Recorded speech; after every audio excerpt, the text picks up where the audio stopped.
Bonjour, alors aujourd'hui encore un exercice sur le groupe symétrique parce que la playlist en question est encore un peu vide. Un peu vide, bon, mathématiquement ça ne voudrait pas dire grand chose. Exercice que j'ai donné en colle, qui est relativement classique et qui permet un peu de maîtriser les notions, de manier les notions de base sur Sn et sur les groupes d'ailleurs. Soit n appartenant à n étoile et soit grand H, l'ensemble des sigma appartenant à Sn. Je rappelle ce que c'est que Sn, donc j'aurais dû le préciser avant. Sn c'est l'ensemble des permutations de l'ensemble des entiers de 1 à n. C'est l'ensemble des applications bijectives sur cet ensemble. Voilà. Donc H, c'est l'ensemble des permutations de Sn, telles que pour tout k appartenant à 1n, des entiers de 1 jusqu'à n, sigma de k plus sigma de n plus 1 moins k est égal à n plus 1. Plus, on m'a posé la question en colle, c'était marrant. On dit qu'est-ce que c'est que ce plus, c'est quelle loi? Oui, c'est l'addition sur les entiers, voilà. C'est l'addition basique. L'élève était tellement en panique sur les différentes lois, etc. On était dans le groupe, etc. C'est quoi plus? Plus, c'est sigma de k pour un k fixé, c'est un entier. Sigma de n plus 1 moins k aussi. Vous sommez deux entiers, ça doit donner n plus 1. Voilà. Et si pour tout k entre 1 et n, vous avez ça, et ben vous pouvez dire que votre sigma en question est dans H. Montrez que H est un sous-groupe de Sn muni de la loi rond, de la composition. Parce que nous rappelons que ça, c'est un groupe. Ok, vous pouvez vous donner une bonne vingtaine de minutes de réflexion et de recherche avant de regarder la correction. Et correction. On va déjà commencer par rappeler simplement que H est évidemment inclus dans Sn. C'est l'ensemble des sigma appartenant à Sn vérifiant certaines conditions, donc c'est inclus dans Sn. Et on va vite voir, enfin, soit id, l'application identité sur un n. C'est un élément de Sn, c'est le neutre de Sn pour la loi rond. Donc on va voir si id est bien dans H.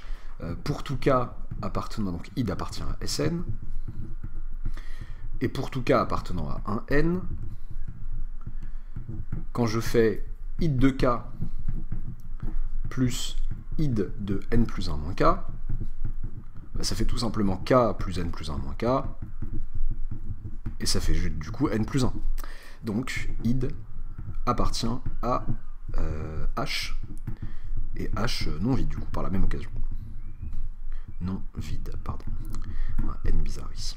Ok, alors, bon, ça c'est cool.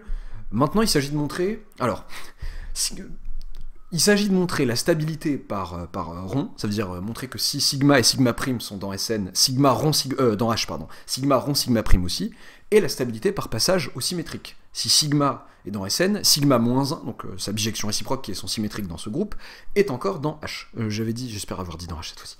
Si sigma est dans H, sigma moins 1 est dans H. On peut faire, en général, enfin, il est arrivé dans d'autres exos sur cette chaîne que j'utilise le produit mixte en quelque sorte, de montrer que, enfin, si je veux montrer que machin est un sous-groupe que grand H est un sous-groupe de G, une fois que j'ai établi le caractère non vide, et l'inclusion dans G, de montrer que pour tout x et y dans H, x.y-1 est dans H. Une sorte de produit mixte entre le premier élément, je sais pas si ça se dit produit mixte, ça se dit peut-être pour autre chose d'ailleurs, le premier élément, la loi entre, enfin, l'opération appliquée entre le premier élément x et le symétrique du second élément, bah, ça doit me renvoyer encore dans H. Voilà.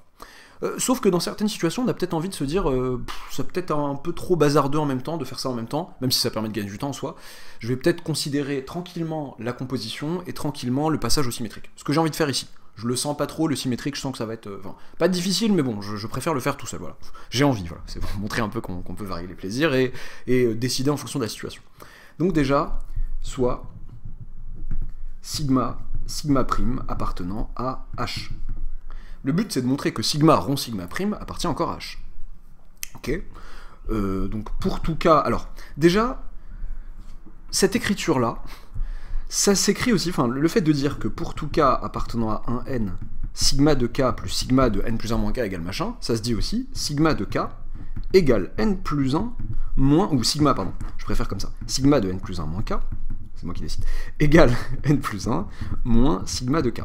Je trouve ça plus joli, écrit comme ça, je trouve ça plus parlant. Sigma de n plus 1 moins k, c'est n plus 1 moins sigma de k. Quand je veux calculer sigma de n plus 1 moins k, connaissant sigma de k, ça me fait ça. Ok, donc ce que je vais regarder là, c'est pour tout k appartenant à un n, ce que me fait sigma rond sigma prime quand je l'applique à n plus 1 moins k. Ok, bon, parenthèse un peu zélée ici. Bah, ça fait sigma de sigma prime de n plus 1 moins k. Sigma prime de n plus 1 moins k, parce que comme sigma prime appartient à h, bah, ça fait n plus 1 moins sigma prime de k, sauf que sigma de n plus 1 moins quelqu'un, c'est n plus 1 moins sigma de ce quelqu'un, moins sigma rond, du coup sigma de sigma prime de k. Ça c'est parce que, donc là le passage c'est parce que sigma prime appartient à h, et ici ce égal c'est parce que sigma appartient à h. Ok, mais du coup qu'est-ce que j'observe?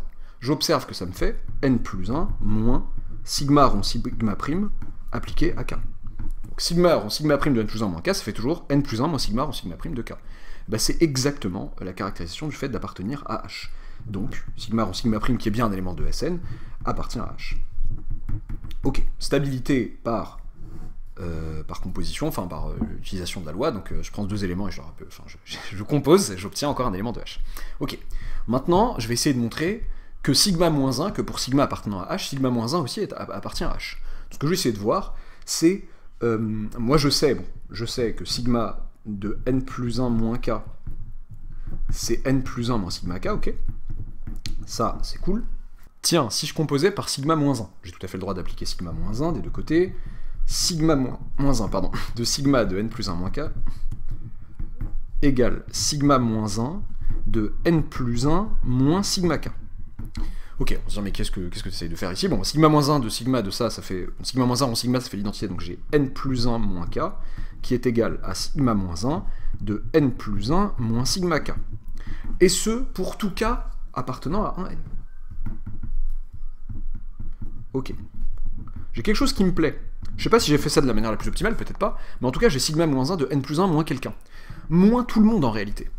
Sigma étant sigma de 1n dans 1n bijective, je rappelle. En fait, ce sigma k, il décrit tout le monde.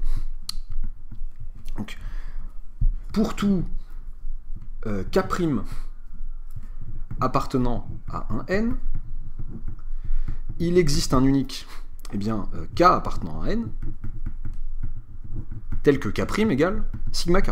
Et d'ailleurs, k, c'est tout simplement sigma moins 1 de k'. Ok. Bah, du coup, ça c'est juste pour dire, j'aurais pu directement vous dire que ça, c'était k', quoique, ouais, je trouve ça bien comme formulation. Du coup, arrivé là, qu'est-ce que j'ai? Donc, pour tout k' appartenant à un n, qu'est-ce que j'obtiens? J'obtiens que n plus 1 moins sigma moins 1 de k', le k ici qui joue le rôle de sigma moins 1 de k', égale sigma moins 1 de n plus 1 moins k'. Bah oui, tout k' s'écrit sigma d'un certain k, et ce k-là est sigma moins 1 de k'. Donc je vais avoir que n plus 1 moins sigma moins 1 de k' égale sigma moins 1 de n plus 1 moins k', pour tout k' entre 1 et n. Mais qu'est-ce que je viens d'écrire là? Je viens exactement d'écrire la caractérisation du fait que sigma moins 1 appartient à Sn. À H. Sn c'était évident, mais à H en réalité. Voilà. Donc grâce à ça, grâce à l'argument ici de bijectivité, de pouvoir dire ça c'est valable pour tous les cas entre 1 et n, en réalité j'aurais pu dire, prenons pour un k' donné, appliquons-le, si vous voulez être plus clair encore, enfin je trouve que c'est assez clair, appliquez-le à sigma moins 1 d'un k', prenez un k' appartenant à n, sigma moins 1 de k' c'est bien un élément de 1n, si vous avez ça, bah, vous allez avoir n plus 1 moins sigma moins 1 de k' égale sigma moins 1 de n plus 1 moins sigma rond sigma moins 1 de k', ce qui fait k'. Vous auriez pu le dire de raisonner de manière un peu plus directe en disant ça. En disant, ça, d'accord, cette égalité est valable, mais elle est aussi valable du coup pour tout k, du coup entre 1 et n, et en particulier pour k égale sigma moins 1 d'un certain k'. Vous auriez pu dire ça, plutôt que de raisonner comme ici. Moi, je préfère raisonner comme ici pour parler de tous les entiers entre 1 et n décrits par sigma de k quand k bouge entre 1 et n, mais voilà. J'espère que ça vous aura plu. N'oubliez pas de vous abonner si ce n'est pas encore fait, d'activer la petite cloche des notifications, et à bientôt pour une nouvelle vidéo.